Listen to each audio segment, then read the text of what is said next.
So, good afternoon, everybody. Back episode 14 of Beyond the Well. I'm really excited to have Mr. Johnny Crowder on. For those of you who do know, although it wasn't an actual official episode of Beyond the Well, I was able to talk to this guy a couple years ago. We were just talking about that a second ago. I've seen him live in shows, and like I said, Homeboy's been real busy doing all kinds of different things. So go ahead and introduce yourself, Johnny. It's good to have you again. Thank you for having me. And my name is Johnny Crowder, obviously, and I am your best friend, whoever is listening. What a positive attitude. That's definitely something that I think we can all use. I mean, just to kind of get it out of the way, but how are things holding up for you in Florida? I know this year, a lot of us are calling it Armageddon, but this year's been very interesting. Yeah, Florida is. Florida has never really been good at like having our stuff together, you know?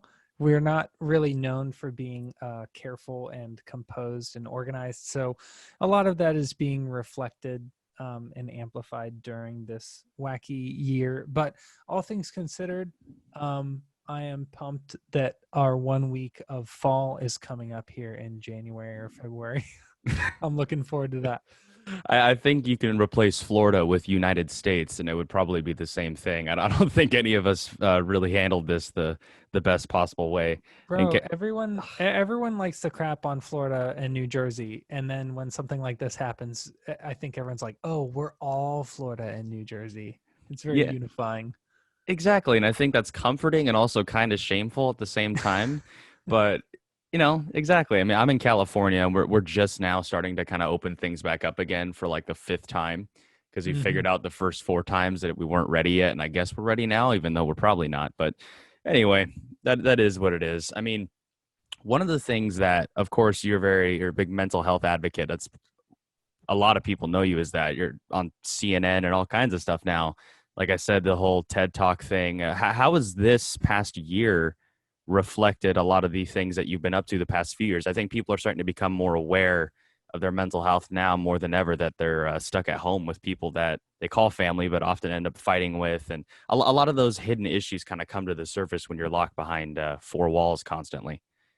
Yeah, I've always been the like I feel like the boy who cried wolf. Like I'm always yelling like mental health is important, mental health is important for like a decade.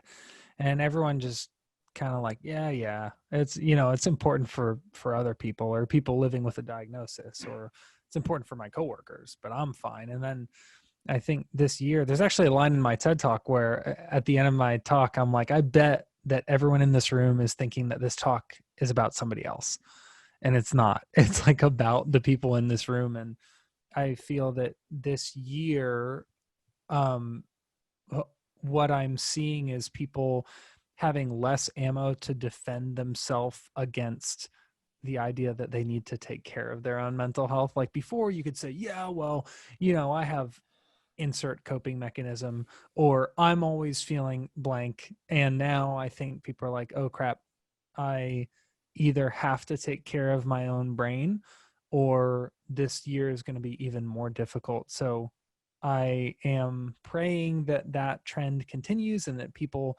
stop excluding themselves from the mental health conversation, because all they're doing is hurting themselves. They're not hurting anyone else but themselves when they do that.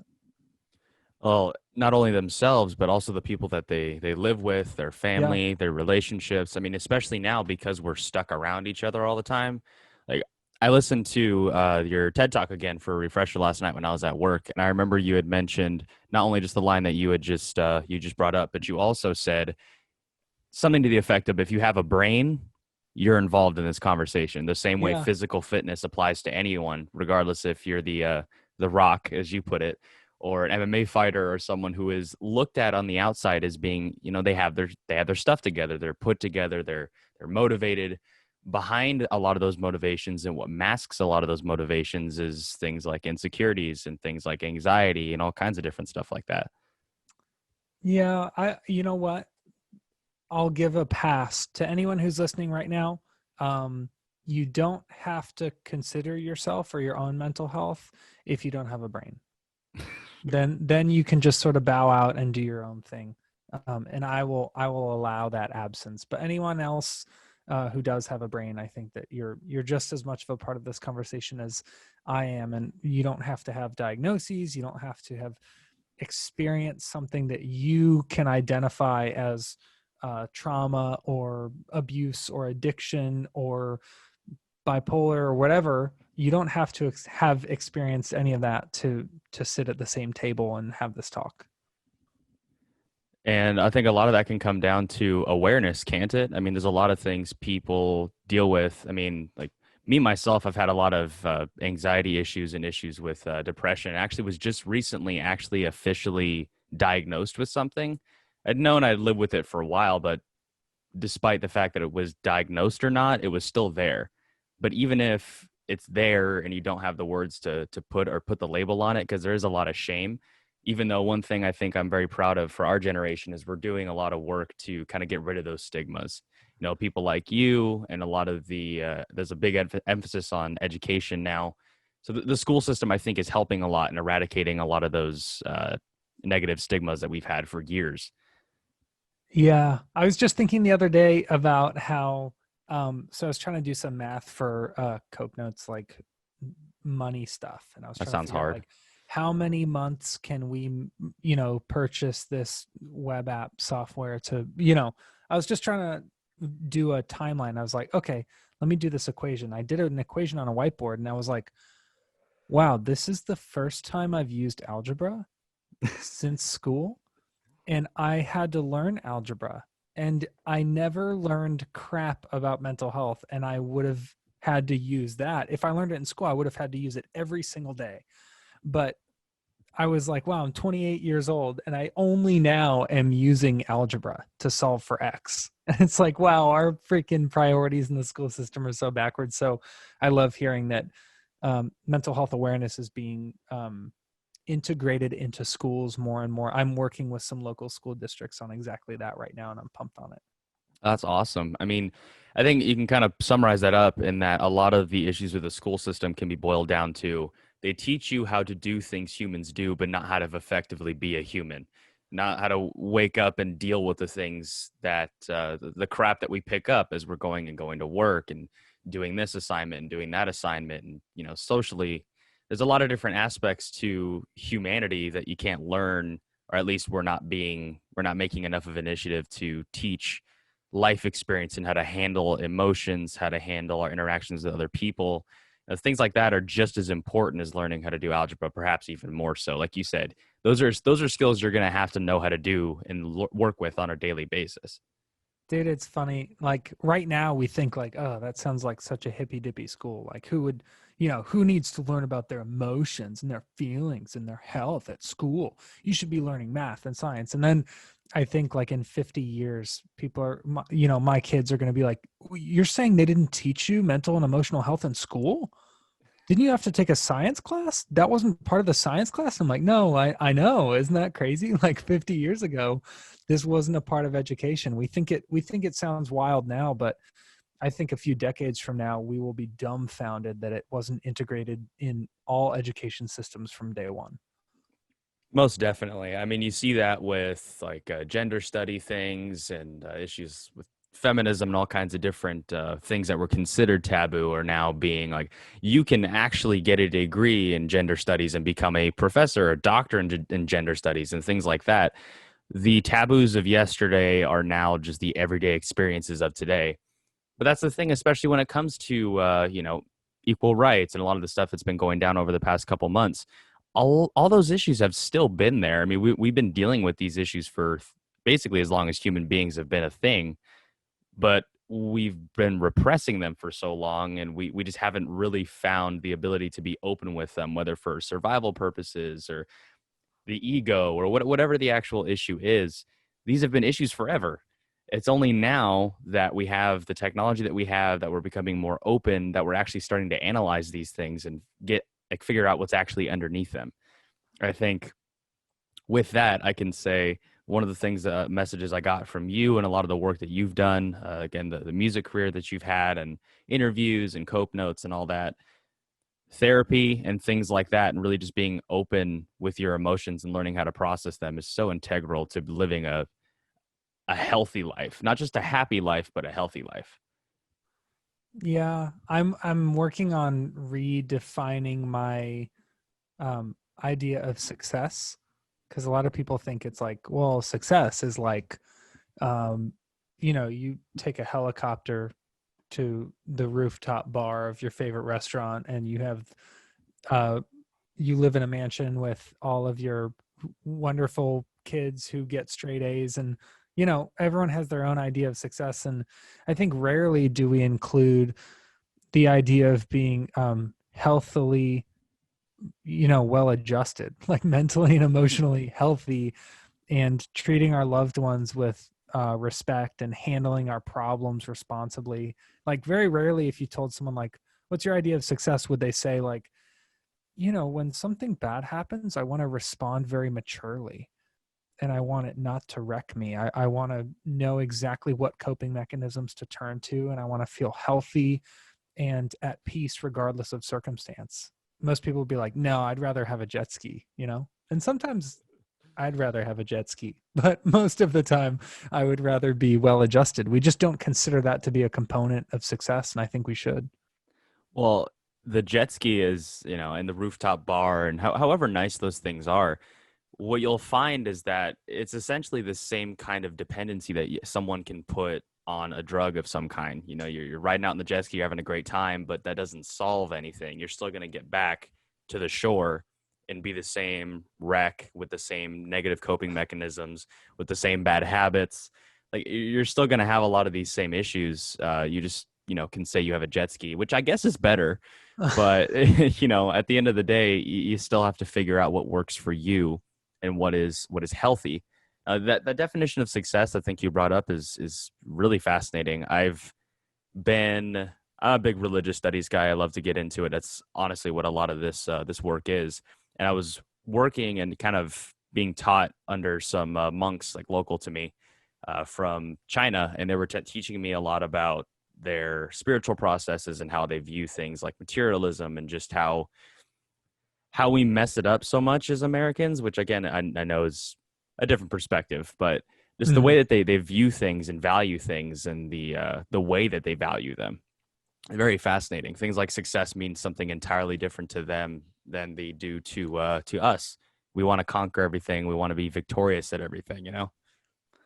Yeah, I've been reading a lot about the limitations of materialism, and um, how I've always thought growing up that the more money I had, the happier I would be.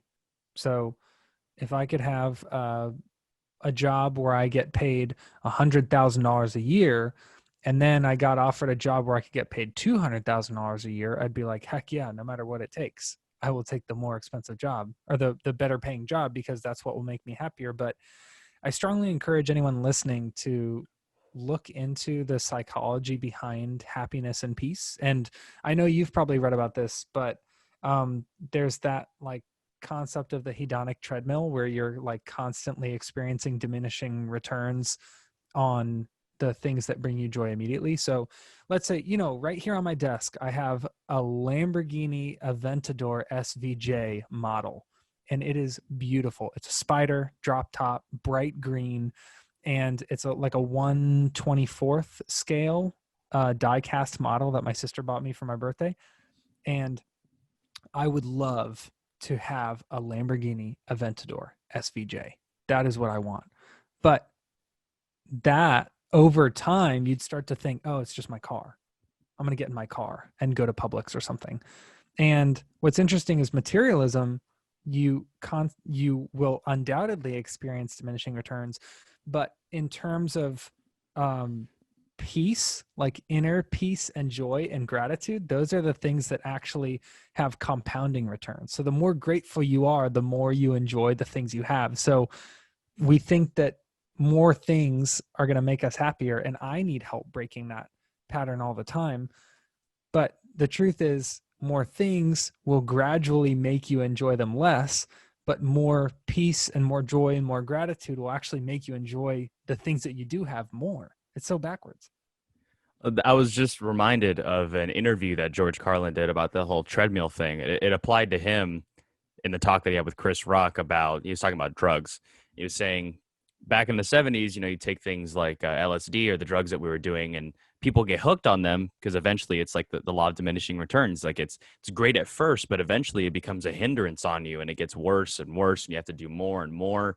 It sort of works the same way with money. It's this fetishization that we have with these things. It's more of this, more of this. The more I have, the better it will be. When in fact, I think we can all demonstrate that. You know, if you go to In and Out 1,000 times a day. I know you're in Florida, not quite, but if you go to In and Out every day for a week, you're not going to appreciate it as much as if you go once a week or once a month or whatever it is.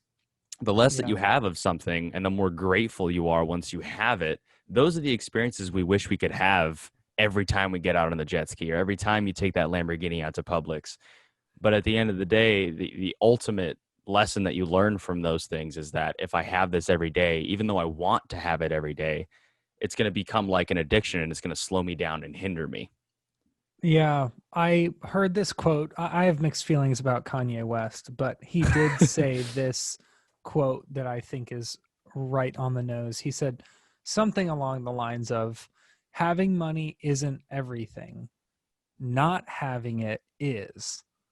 And I think what we're experiencing in America is like a lot of people, potentially people listening, have experienced a level of financial anxiety to where it is all consuming. So they can't enjoy spending time with their friends. They can't enjoy um, relaxing because they're financially anxious. They're worried about making ends meet and having enough money to pay their bills. So I also just want to clarify quickly that I am not against uh, money. I also want to sort of destroy this idea that starving artists make better art, and that bands should be struggling to pay rent because that's what's going to make good music. I think all of that is super toxic. But at the same time, it's not that we all need to be billionaires. I think that if everyone earned a genuine living wage and was actually middle class instead of being living in poverty and pretending that we're in middle class, if all of us actually earned that, the level of productivity and the quality of the creative output would be so much higher. So I just want to say, money isn't God, but don't make it a demon either. You know? Yeah, it's about finding balance, you know, essentially. I think with a lot of the pandemic, especially, um, outlined this. I was one of the people who essentially lost their job when a lot of this happened. The struggles, and I'm thankful enough to be in a position to where that wasn't like a life-threatening decision. But there are a lot of people, especially in our side of the world, who did experience that, who you got a $1,200 stimulus check 6 months ago, but that was essentially it. Yeah. I mean, these people, like, let alone artists and people with families or whatever, like, now they have to take a step away and figure out what to do with themselves because their job required them to be at a place every day for 8 hours a day. And now that place is closed. And they weren't the ones that got chosen to be there or work from home or whatever. You know, like it's the pandemic outlined a lot of our societal issues. And I think a lot of the unrest. I was just talking to a friend of mine here a couple weeks ago.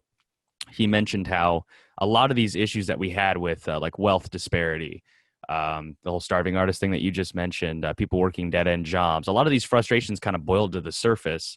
Mental health too boiled to the surface once a lot of those things, that veneer was taken away.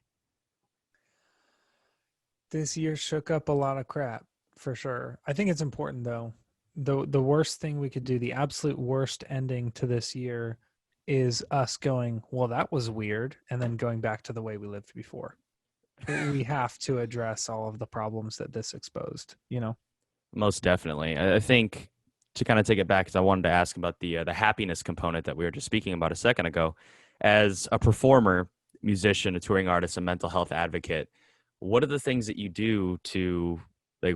How would you define your own personal sense of happiness? What do you find it in doing, and how are you able to cope with that now? And has the pandemic at all affected that? Well, the pandemic has totally taken a great big dump on everything I love. I think a lot of people are in that boat. Like, the thing that made me happiest before was playing shows. If I had to be very binary about it, I love performing. I love being in a new city every day, hanging out with a bunch of crazy stinky kids and jumping around, and like Hey, it's We all smell bad. Let's be real. Yeah, that's true. Especially on tour. Um, but I miss that environment so much, and it's felt. I don't. I haven't seen a lot of musicians talk about this, but the biggest impact of the pandemic so far in terms of my career has way less to do with my career, um, and way more to do with my sense of utility and identity and purpose. Like, I don't play shows because it's fun, and I sure as heck don't play shows because I make a lot of money or because my band is super big. I play shows because I love it, and it gives me a deep sense of purpose and identity, and it brings me a lot of joy. And I play shows because I can't not, right? Like, I don't play shows because I feel like it. I play shows because if I didn't play shows, I would implode. And what I miss the most is um, the it's the feeling of doing what I'm on the earth to do. And I enjoy writing music. I enjoy, there are ways to be active in a world like this, but you got to think, like, 99% of what I do is speaking at events and playing concerts. And events and concerts are gone. So I will speak to people through my computer, but it's nowhere near the same. And I think the biggest damage isn't that my career is stalled, because so is everybody's. I think the biggest damage is it kind of brings about this existential concern around whether or not I will get to do what I was put on the planet to do. And that's much deeper than having a tour canceled, you know? Oh man, like it's funny that you mentioned that because that's exactly the reason why like I started this up again. Is I took a hiatus from it and I was kind of just at the time, like around late end of last year, kind of just distracted by other things and wasn't too sure what I wanted to do. But the pandemic and being away from school and losing the job that I was working, it made me realize that, like you just put it, playing shows for you isn't just what you do, it's who you are. It's an essential component to what you were put on this earth to do. That's exactly how I felt. And one of the reasons why I came back to this was because now that I don't have those distractions to look at, that thing, the spirit in me is calling to do the thing that I'm meant to do, which is talk to people that I find incredibly fascinating and know that I know have very insightful things to say. This is what the conversations, even though it's happening behind a computer screen, it's admittedly not the best way to do it, but it's what we have to work with. And just becoming aware of that has been so incredibly refreshing, and getting myself back on the horse and getting myself motivated to go ahead and do those things. What again, it boiled that to the surface. You discover just how valuable those things are when they're taken away from you, at least to the extent that they are now. Won't be this way forever, but it makes you aware of the things that you are, the essential components to what make you up as a human being. Playing shows, speaking to audiences, and connecting with people. It's a lot more difficult to do that behind a computer screen, but it's who you are. And I think that's been a theme for just about everyone at this point, musician or otherwise. Yeah, it's interesting that we think of artistic pursuits as like vocations or hobbies or something. And maybe they are for people. Like, I don't mean to exclude people who, just kind of do something on the side and they enjoy it and it's fun for them, but it's not really their whole life. But for me, it's a lot more of an identity issue. And it's also shown me sort of a sobering glimpse into what my life might look like without music. And it's bittersweet because part of me is like, holy crap, I sleep in my own bed every day. I've showered every day. I eat, if I want food, I just walk to the refrigerator. It's so much different.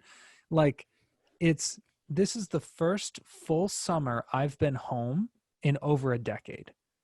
And I didn't even know it rained this much in Florida because I'm never here for a whole summer. And it kind of makes you realize, wow, I've missed out on 13 years of life for music.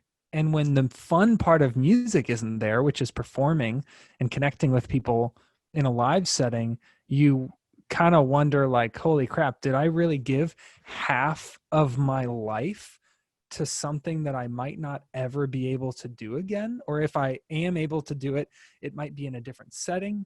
It is super trippy. Certainly sounds like it. I mean, you've been out on the road for 13 years, as you put it, and just away from home for so long.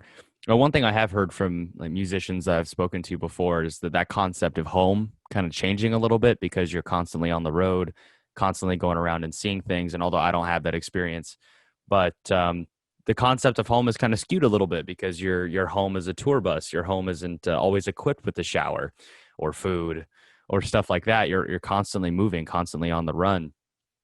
Is that your concept of home? Are you kind of rediscovering that being in Florida for the first time in so long? Yeah, I genuinely haven't felt like I live in Florida for the longest time. I was like, yeah, well, I stay in Florida for a few months at a time, but I haven't really felt like a resident of the state. And I got to be honest, there is something kind of nice about being in one place. I think I still have a desire for the constant change of tour, but I can see, I would totally understand if of all the musicians who have to take this year off, if half of them never come back. Because you got to think when some of these guys, you know, they're touring in bands and they're making playing for pennies, and then they are home for a year and they live with their girlfriend and they make $15 an hour at a fulfillment center or something, and they're brushing their teeth every day and get to relax. And you know, all of a sudden it's like, why the heck would I go live in a van for nothing when I'm earning for the first time in my life, I'm earning a fair wage. I'm seeing the people I love. I actually have a stable home base. Like I could see a lot of musicians quitting music because of this. Because before this, none of us really were home long enough to question whether or not touring was the smartest thing for us. I can definitely see that. I mean, I just listened to an interview that Nurgle from Behemoth did, and he was kind of expressing the same thing. He's like, it's always go go go, and you don't really have a second to reflect on whether you should be going anymore. But you just got to do it. You get back, and there's already another tour scheduled, and you got to get ready. And the time that you're home is spent preparing for when you're going to leave again. So Yep. it's yeah, you're not totally ever settled. I think with that, how was your home? Like, how would you describe or what was home to you while you were away from home when you were touring all the time? What did the concept of home look like to you? When my dog was alive years ago, this was like, she passed away like 3 or 4 years ago. But before that was a big component of it. It was like seeing my dog. I was looking through my hard drive that I had with a bunch of old photos, and um, I saw so many videos of my dog, and I was like, why the heck? I was looking through my photos and videos, and all it was like a bunch of photos and videos of my dog, and then a bunch of photos and videos from tour, and nothing else. There was like nothing else. And I was trying to figure out why I pretty much only had photos and videos of those two things. It was like, what? Do I just go hang with my dog and then tour, and then go hang with my dog and then tour? And then a tour mate of mine reminded me that I would sit in the van and watch videos of my dog. And I think home was watching videos of my dog and remembering what it was like. Cause I've never really had a great, like super stable home environment. So I think my dog kind of represented that to me. But on tour, the only things that I really related to home were like showers and food and sleeping. So on tour, if I could shower somewhere and eat a meal and then sleep 8 hours, that was home enough for me. It's weird to think about. Like I'm, you don't often get to think about home if you don't have a healthy home environment. And now I'm having to build one, only I'm older now.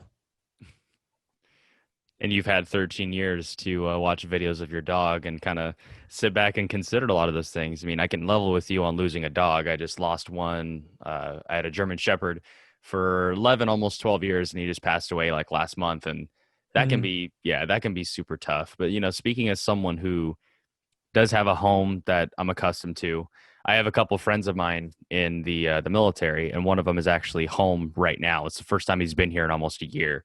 And then the other one just had a son, and he was just down here like a month ago, visiting with his wife, who he is away from. And he's kind of getting the same, essentially saying the same things that you're saying as a touring musician, someone who's always up and moving around. I was speaking with my friend who's here right now a couple nights ago. We went on a hike, and he was saying the same thing. He's like, now that I'm here, it's like I never left, basically. And now that I'm here, I'm surrounded by the people who have been around for most of my life, except for the past couple of years. It's like it feels like a breath of fresh air. The way that he put it, it's like the room that I'm living my life in now has air that I can actually breathe again, instead of just sitting in a place on the other side of a country away from everybody that I love and care about. He's like, now that I'm actually here, I feel connected. I feel alive again. And I think we're seeing that a lot with, like you were saying, people who have been on the road constantly their whole lives. Yeah, home is definitely people. I think that's kind of the unifying theme here. It's like if rewind 5 years, and if you said, you have to be in Kansas City, Missouri for 2 months in between tours, but your dog will be there, I'll be like, okay, that's home enough for me. And like, I I'm learning now that home isn't really a place. It's more of a, um, this is going to sound so hippy dippy, but it's a feeling.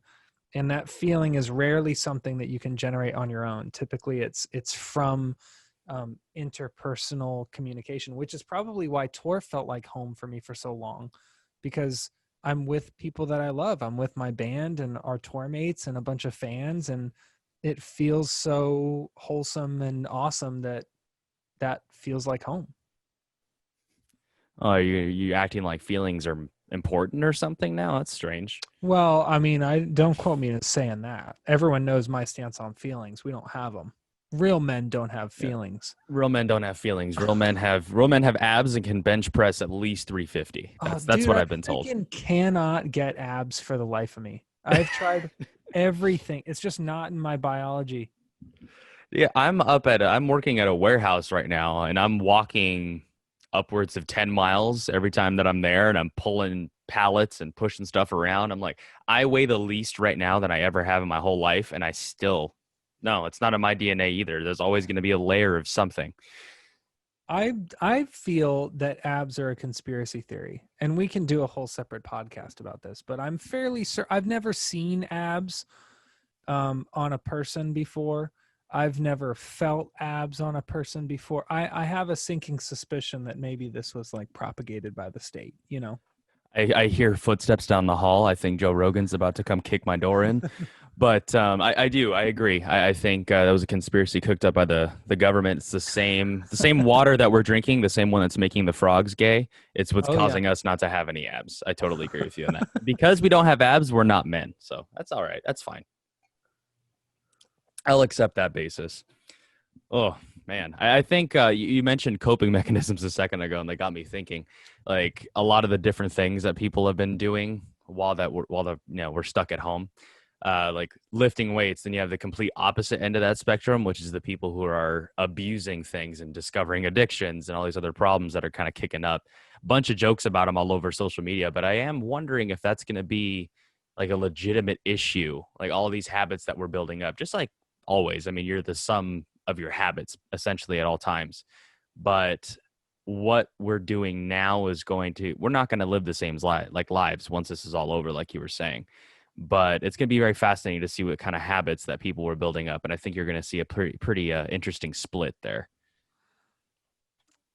It's it's a matter of removing coping mechanisms and seeing what happens. So this year removed, let's see, some of my favorite coping mechanisms were going to church. My church is closed. I played basketball and went to the gym. Can't do either of those things.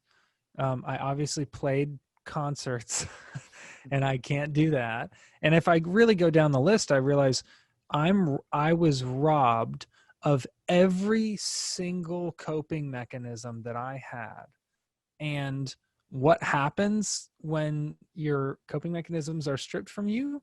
You have to replace them. There is no option. Anyone who's listening to this right now who thinks that they don't have coping mechanisms, it's just not the truth. You might not be identifying them as coping mechanisms, but they exist. And I am fairly certain that we are going to see a split, like you said, where some people had to really, really try to replace those coping mechanisms with something healthy. Like for me, I started going back to therapy, and I had been out of therapy for several years. But when I saw my go-to coping mechanisms being stripped from my life, I'm like, I need to be proactive. I can't let this result in a relapse for me. I have to take care of myself. And all the while, I'm combating the urge to lay around and do nothing, or eat a gallon of ice cream and not talk to anybody for 3 months. Like, it's really challenging, but we all have to replace those coping mechanisms with something. And I just encourage people to identify what those coping mechanisms are, and then try to personally evaluate whether you think those are a net gain or a net loss for them. I think that's another kind of overarching theme about everything that we've spoken about. I think awareness is really integral to growth. You have to be aware of the issue, of course, that you're dealing with in order to take steps to solve it. Speaking on the therapy thing, I actually did the same. I started going to therapy for the first time in my life. I never had before, Wow. just a couple months ago, and it was just a very, I think you put it in your TED talk too. You talked about those micro steps that don't even feel like steps that ultimately lead to a bigger change. Those negative habits that I had, I knew I had them for the first time in my life. I was able to sit back and be like, yeah, I don't think I should be doing that. I don't, yeah, I don't think I should be doing these number of things that are not just part or a result of my negative mental health, but are not, they're actually propagating it now. They're making it worse. Mm. And again, awareness is huge. You have to be aware of the fact that if you don't replace these coping mechanisms, I don't think we realize just how integral they are to our lives, because essentially everything we do can be looked at as a coping mechanism in some way or another. Exactly. That's what I'm always shouting that, like, for me, a lot of people ask me about self-care stuff. They're like, well, what counts as self-care? What's a good self-care thing? And it's like, bro, self-care for me some days is connecting with a lot of old friends on social media, and like going back through photos that we have together and like commenting on their stuff and sending them messages and tagging them in old photos. And other days it looks like today, for example, I'm doing a social media fast. And some days I watch videos of, I'm a big fan of supercars and exotic cars. So I'll watch a bunch of videos of these walkthroughs and breakdowns of the specs of these beautiful exotics. And then other days I'll go to a car show. Other days I will go for a bike ride. And people think like, no, I'm talking self-care, like doing like a face mask or something, or like getting a pedicure. And it's like, no, self-care is literally anything that you do when you are left to your own devices. That is self-care. And people don't realize that self-care can be anything and is anything. The important part, like you said, is awareness, identifying like, is this helping me feel better? If so, is this something that I can healthily replicate on a regular basis? Well, it's things like wearing a face mask, or going on a bike ride, or going on a hike, social media fast, which is funny. I reached out to you on social media this morning. Haha. Yeah, But that's why I didn't see it. yeah, I figured that out pretty quick. But self-care, the term is breaking down stigmas. The term self-care sounds innately positive, like it's something good that you can do. But then there are people who, literally speaking, just according to the definition, getting home from work and getting plastered, or hanging out with their friends and getting plastered, or getting ridiculously high, or making mistakes, or doing things that are not on the outside care, but they're a response to, like you put it, this is what you do with the time that you have when you're left to your own devices. The Hmm. choices that you make in those moments are what are going to influence your mental health, your physical health, your relationships, every aspect of your life moving forward is what you do when you're left to your own devices. Dude, people don't often ask themselves this question, but I think they should. What makes me feel alive? And I got to be honest, I went to a classic car show recently, and it was all of these old, like 50s, 60s, 70s American muscle cars and a few exotics. Um, and it was stunning looking at these things. It was like they're resto mods, so they would like replace all these things and clean them up and make them look brand new. And I was beaming like ear to ear. I was so overcome with joy, and I'm not even joking. For like 2 hours, it was this big outdoor thing, and everything was super spread out, so it complied with all of the standards and stuff. But for 2 hours, I wasn't thinking about work. I wasn't stressed about finances. I wasn't thinking about how the music industry is shut down. I wasn't thinking about how I can't see my friends and family and how I can't travel. And, I was just present. And I think in that moment, I was like, oh, this is what feeling alive is. It's just being present. Like, imagine riding your bike and not thinking in the back of your head about some mistake that you made. That's feeling alive, when you can just actually live without your brain being pulled in all of these other directions.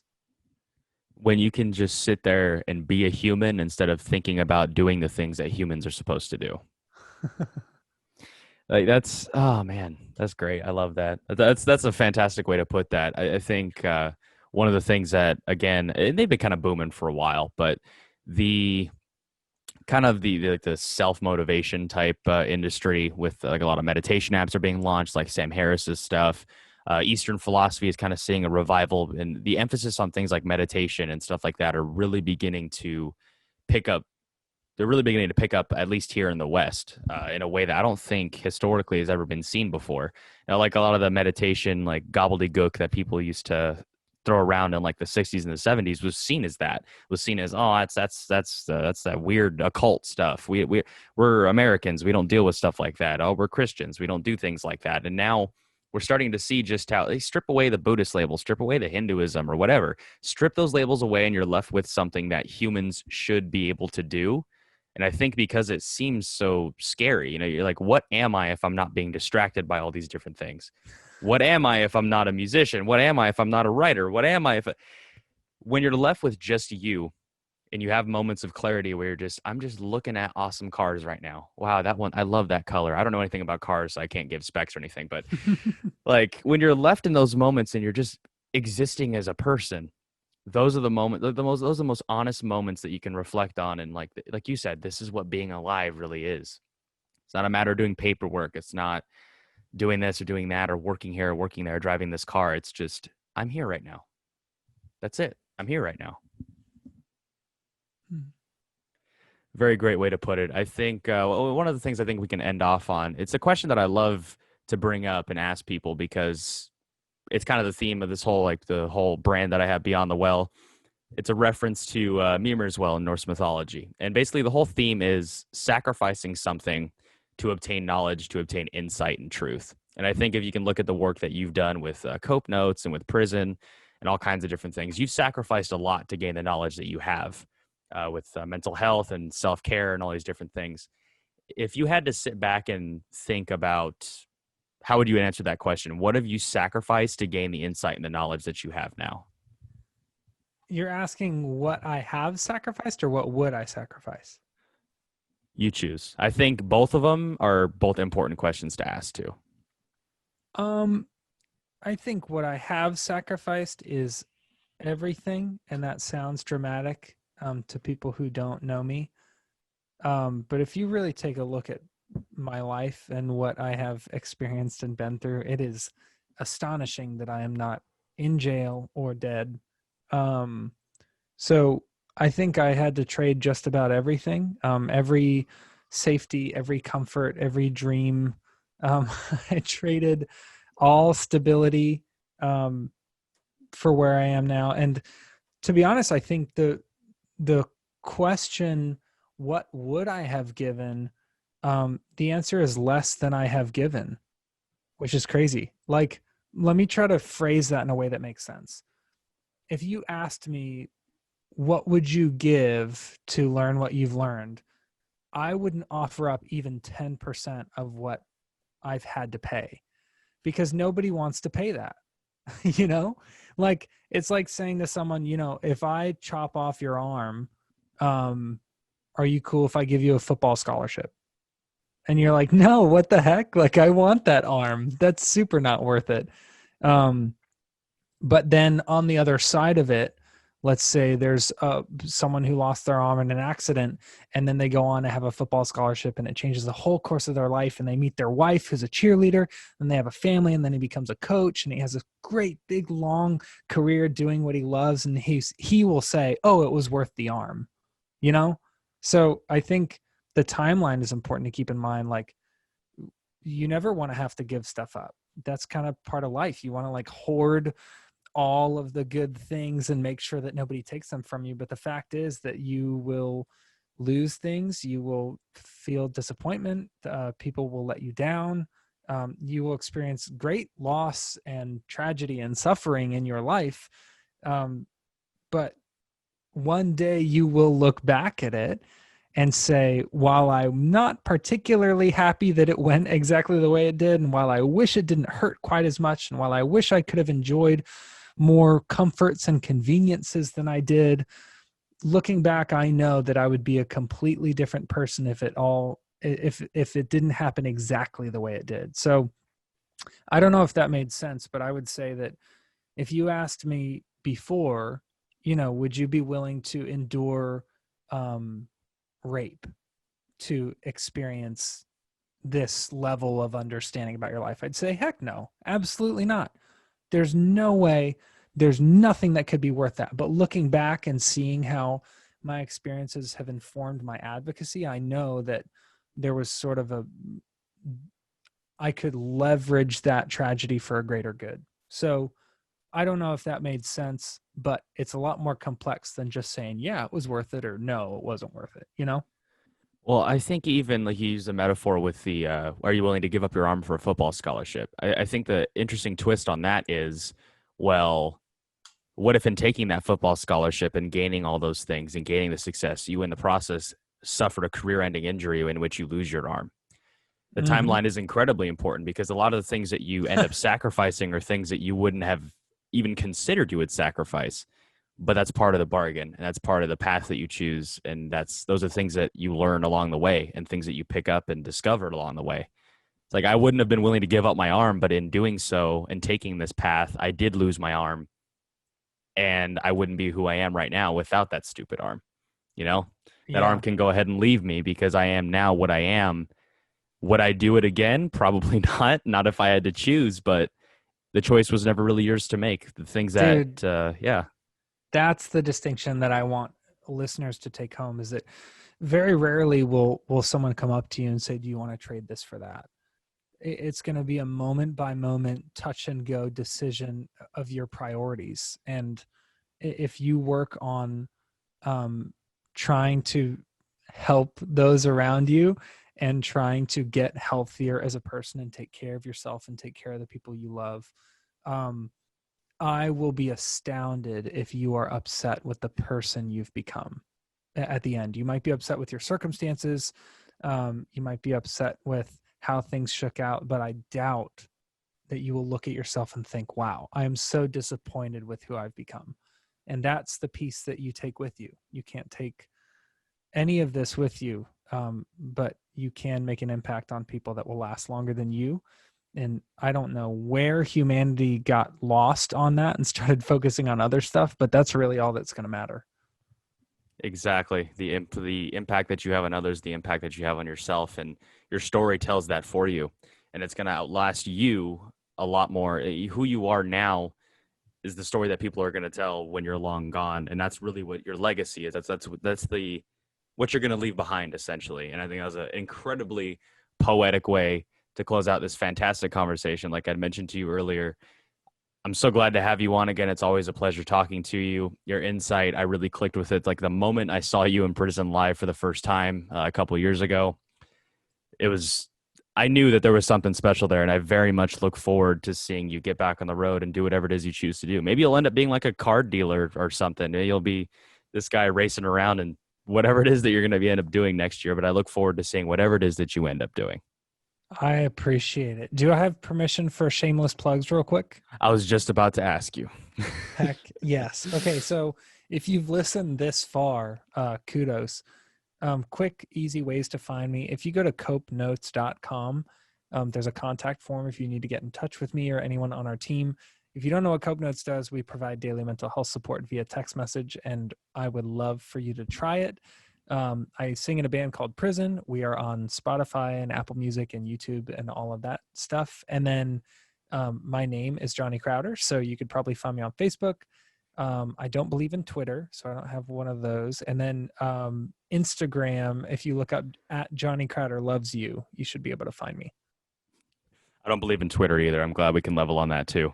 Oh, crap. I totally forgot to mention, I host a podcast. It's called the Cope Notes Podcast. So that too. Yeah, that's important. If you like podcasts, you can look up the Cope Notes Podcast. It's everywhere you find podcasts. And we interview people about how they cope with press or stress and pressure and frustration and doubt and anxiety and guilt and all of that kind of stuff. And we interview a lot of musicians and nannies and barbers and pastors and all types of weird folks. So if you are in a listening mood, look us up. As an avid listener of the Cope Notes podcast, I can 100% back that up. Definitely check it out. And again, thank you so much for being on here and talking with me. Again, it's always a great time, always a pleasure. Thanks for having me, brother, for real. Always, of course.